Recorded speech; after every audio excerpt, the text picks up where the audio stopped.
And so I give this album 5 bricks out of 5. That's 5 bricks out of 5. My name's been Darren Locke and I've been talking about Pink Floyd's The Wall. Only one more thing to say, and that's... Aha, fooled you. This is the beginning. Or is it the end? My name's been Darren Locke and I'm indeed talking about The Wall, though I'm going to start talking about it. We get the intro out of the way, or the exit out of the way. Is it the result is the beginning? The beginning is the end. The ending is the beginning. I don't know. That's what they do on concept albums. Sometimes they run things in. I don't know if you noticed that. They do it with The Wall. They put the beginning at the end and they run it in, so it's like a circle. It's, you know, an Ouroboros eating its own tail. Oh yeah, clever stuff. But I'm indeed talking about Pink Floyd's The Wall, and I'm going to ramble on. I'm going to have a good old ramble. Yeah. A lot of you have requested this. I've not got a script. I'm flying without a parachute, doing it without a net. Yeah, going commando. Even, yes, not vodka, it's water. I released 30th of November 1979. It's a double album, and yeah, I mean, you see, this is the Floyd are not the Floyd. This is the beginning. Well, some say that the Floyd stopped being the Floyd on Wish You Were Here. You know, the band say that they, you know, started drifting apart then, but this is the album where Roger Waters takes control and, you know, things start to go awry for the band.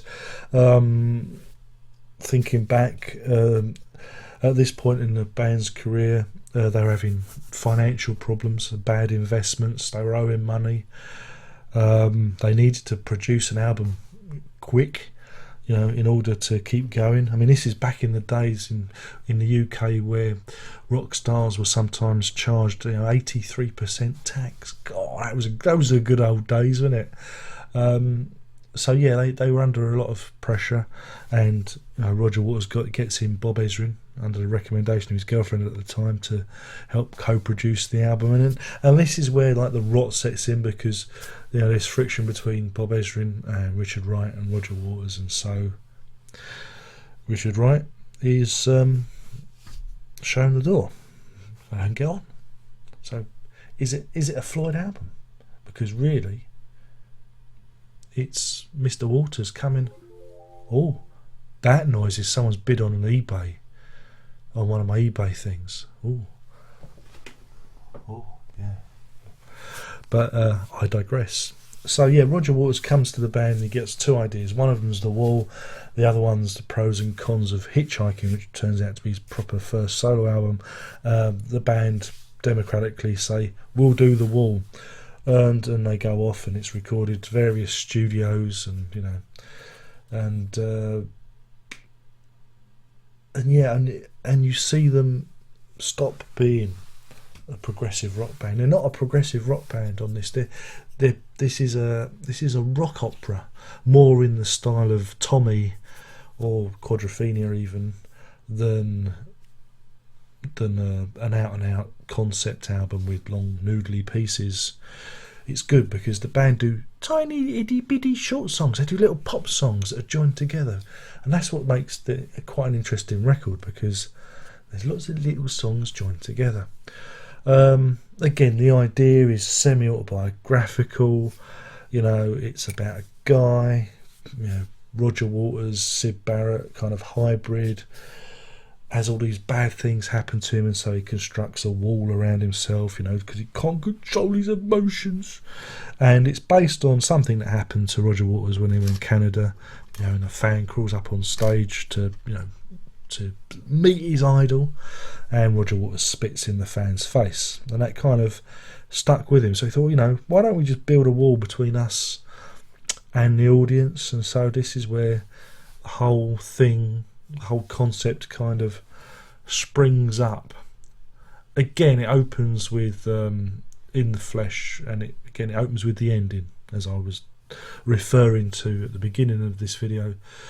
And with the live band, again the band are playing with image again, because Floyd were at that point fairly anonymous, so they could send on a surrogate band, i.e.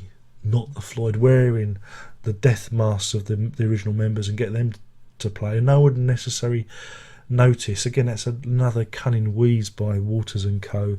To pull the wool over the eyes of the public. And again, in the story, the story unravels before your eyes, and punctuated with a recurring theme of another brick in the wall.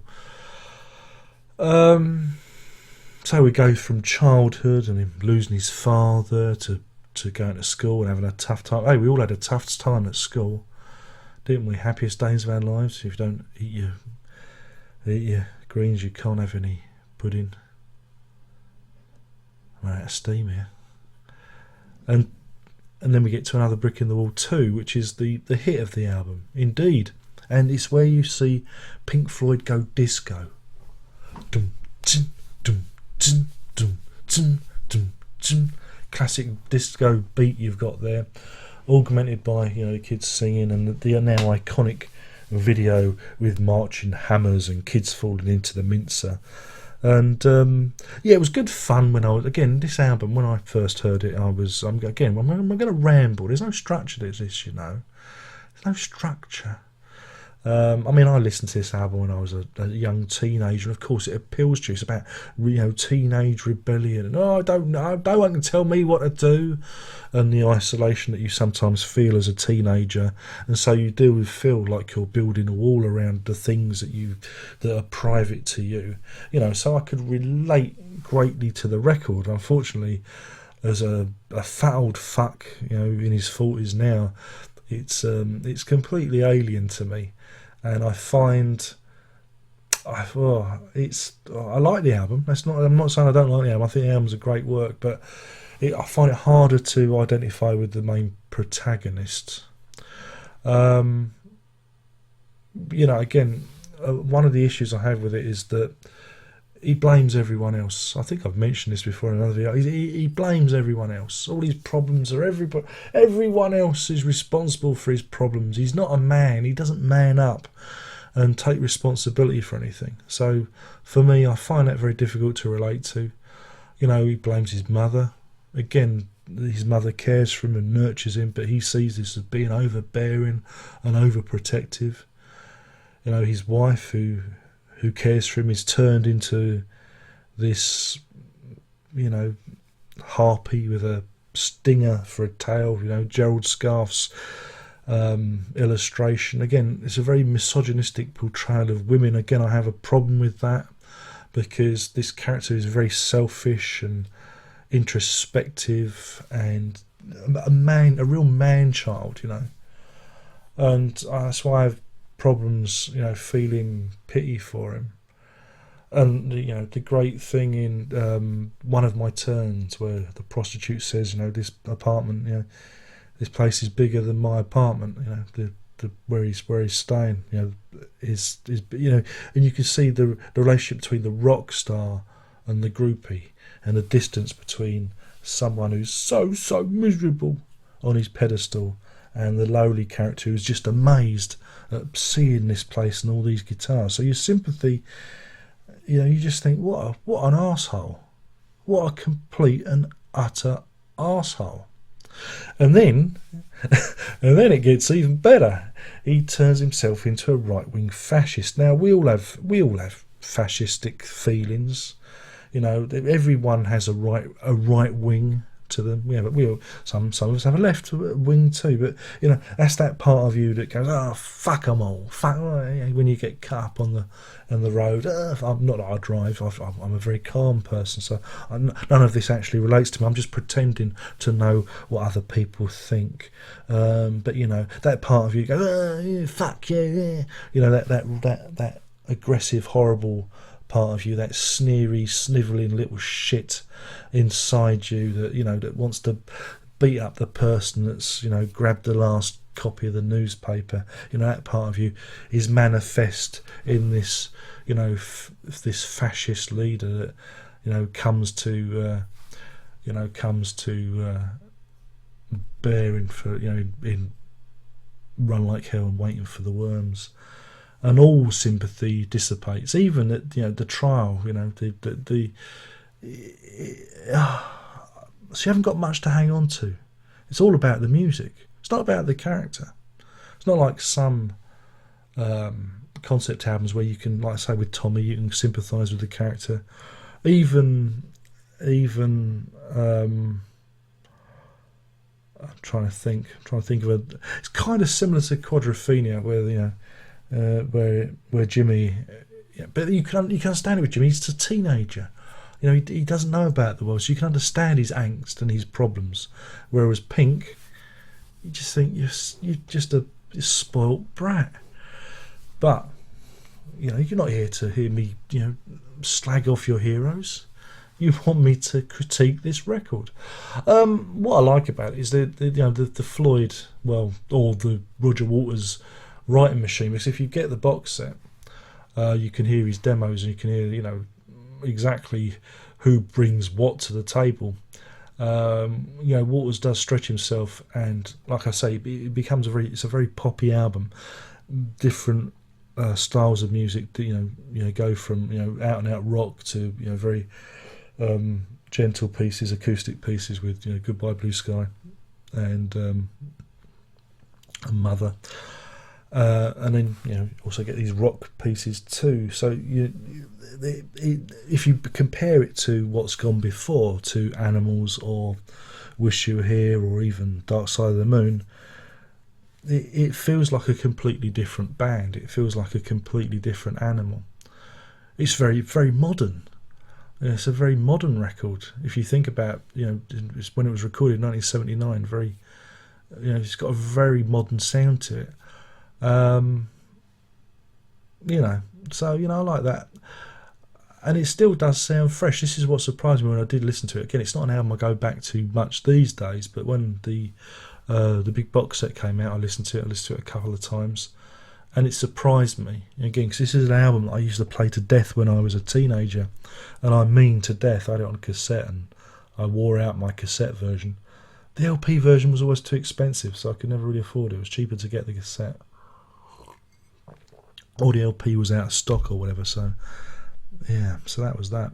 So going back to it again, looking through it through adult eyes, it was quite a revelation, because I had a fondness to it as an album, and then your perceptions change, and the way you look at the way the characters are drawn is good. Standout tracks for me, of course, we'll do.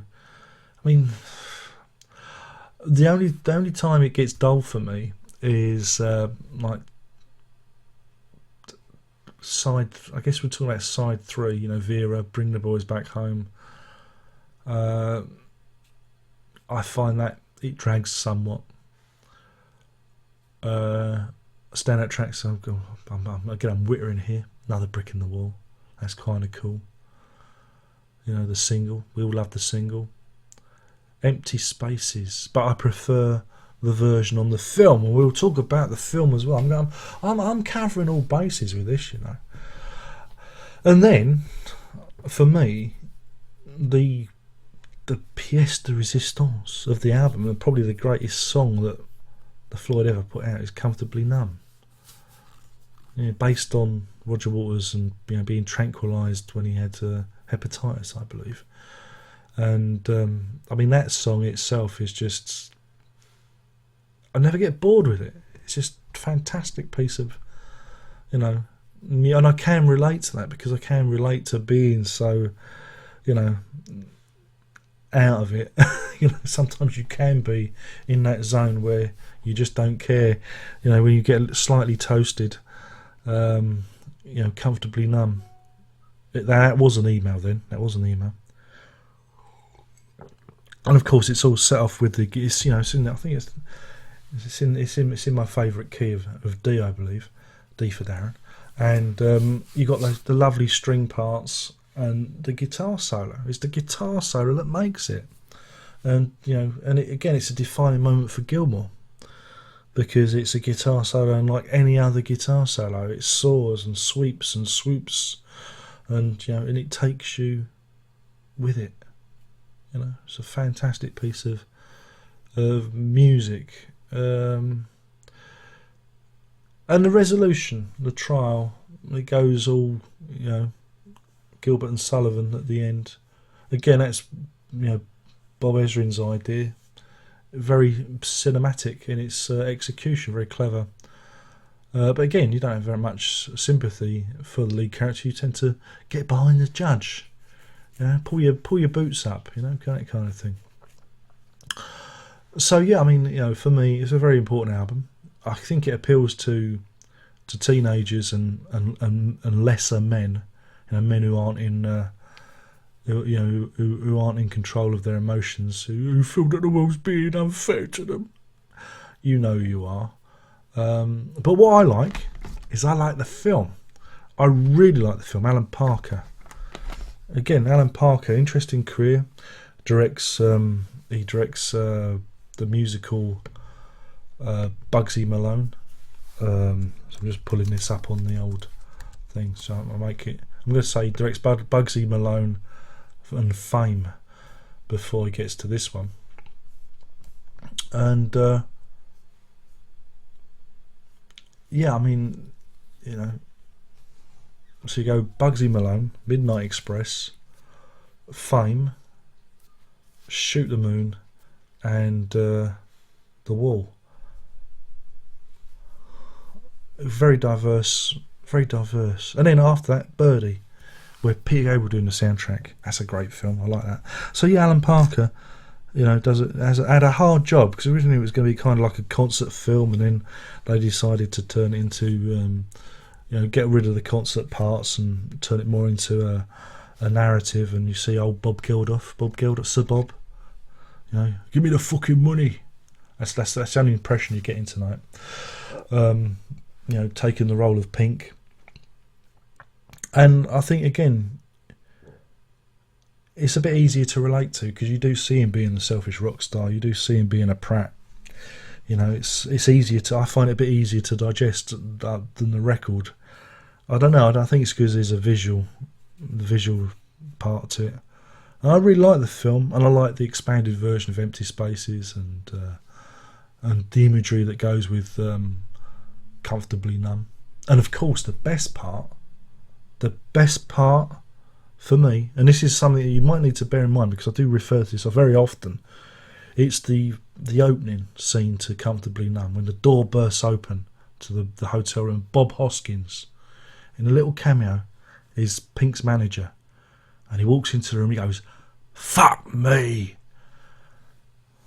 and that's what I call a Bob Hoskins "fuck me." Yeah, and I often refer to that. I do often refer to that sometimes, because I just love it. I should have that as a ringtone. Fuck me. It's just, it's good. I like that. But yeah, I really like the record. And again, Comfortably Numb and those visuals just seem to work really well. Just find the film more satisfying. I know that's almost sacrilegious, isn't it?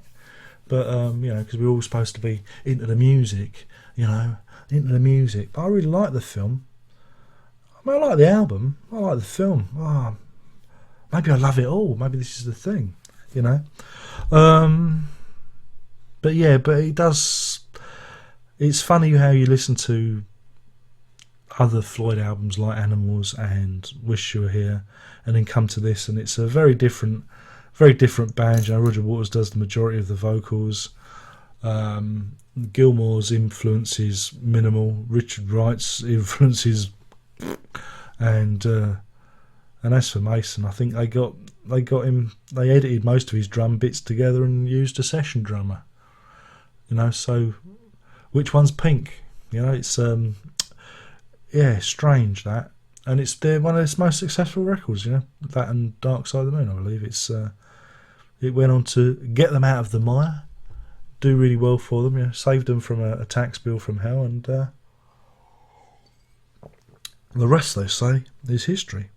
And And of course, Mr. Waters is still touring with it. He's going around, and he's got the pig with the Star of David on, which is infuriating all those Jew boys out there. And hey, but that's what you get. That's what you get. He's having a go. He's kicking everyone. He's having a go at everybody. Don't feel that he's just having a go at you. He has a go at everybody. So a lot of people say, why don't you go and see that, Darren? I say, because it's like watching a little fucking ant on stage. Little tiny little ant. Little tiny ant. There he is. Roger Waters. Can you see him? The big wall. No, it don't really appeal to me. I'd like to have seen the Floyd do it, but I don't really want to watch Roger Waters do it. Nah.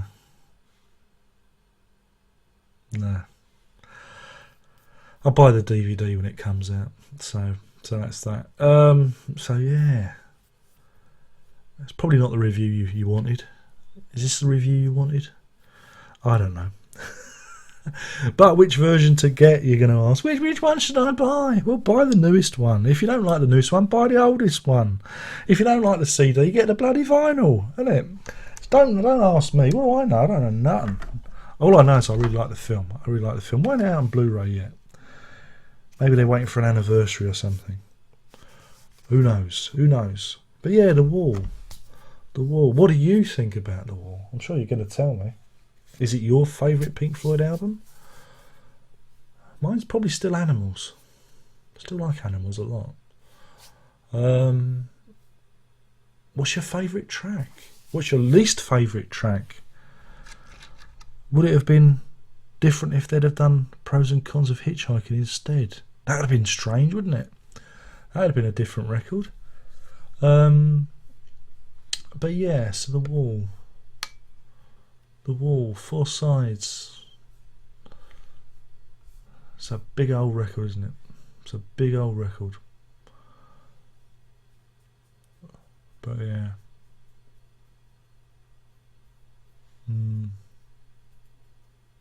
The Wall.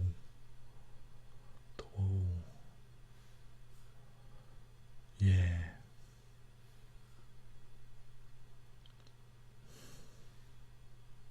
This is why it's better, and I've got a script, because I've just run out of things to say. It happens. You just run out of puff, don't you? Really? Yeah.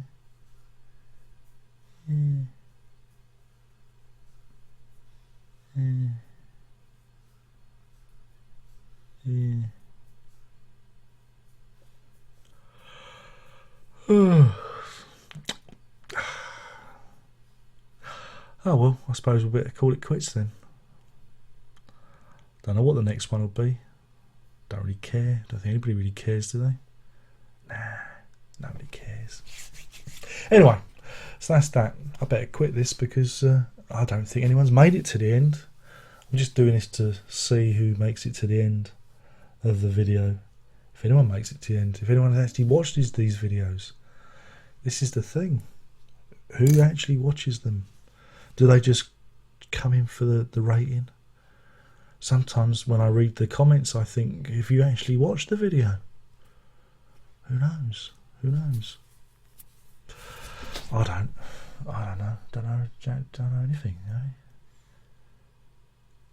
I think I'll squeeze some more. I think I can squeeze a minute. I think I'll get to half an hour if I ramble some more. Shall I ramble some more? I don't know. Oh dear. Oh.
Isn't it peaceful?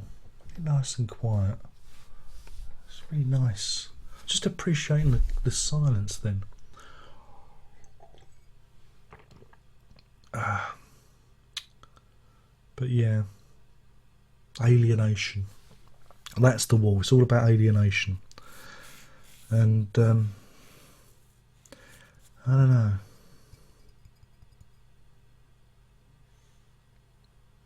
Alienation. And with that, I'm going to toodle off. I think I've bored you enough. Yeah, I think I have. Hopefully you've really enjoyed this review.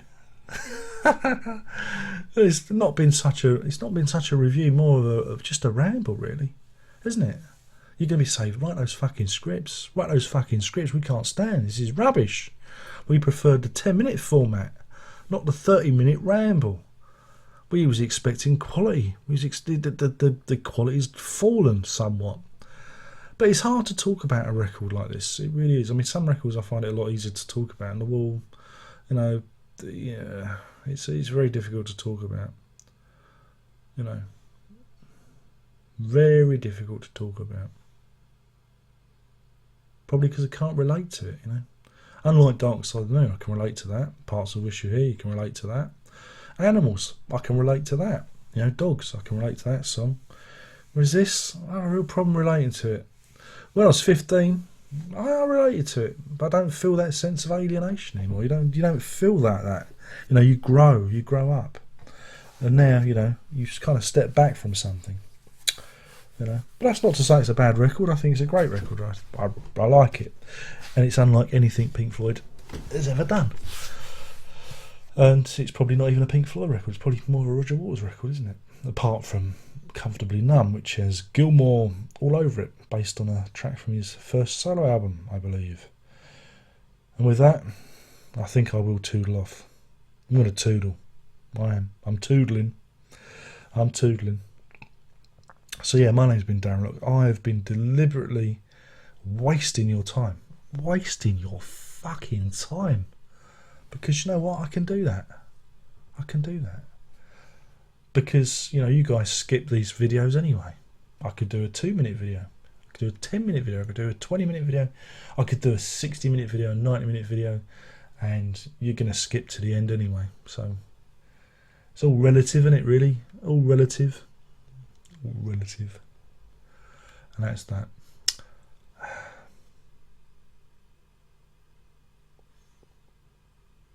I'm desperately trying to get to half an hour. We can make it. We can do this. If I get to half an hour without actually talking, yeah.